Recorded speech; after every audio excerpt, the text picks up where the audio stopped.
क्लिनिकमध्ये मला नेहमी एक प्रश्न विचारला जातो, डॉक्टर मला पीसीओएस आहे, मग प्रेग्नन्सी राहणार नाही का?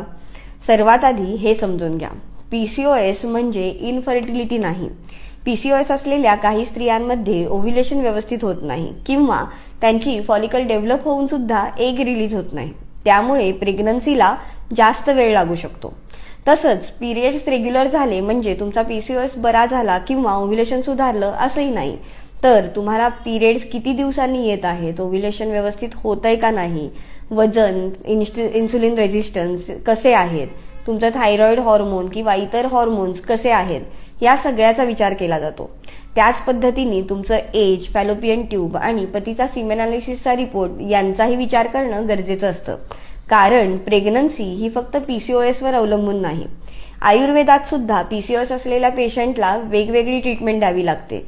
एकच ट्रीटमेंट सगळ्यांकरता लागू पडत नाही. यामध्ये पेशंटचा अग्नी, त्यांचं बल, त्याचप्रमाणे आर्तव धातू किंवा मेदधातू, त्याच पद्धतीने शुक्र धातू या सगळ्यांचा विचार करावा लागतो. त्यामुळे पीसीओएस आहे म्हणून घाबरू नका. तर योग्य वेळी योग्य उपचार घेतले तर पीसीओएस असताना सुद्धा प्रेग्नन्सी राहू शकते. धन्यवाद.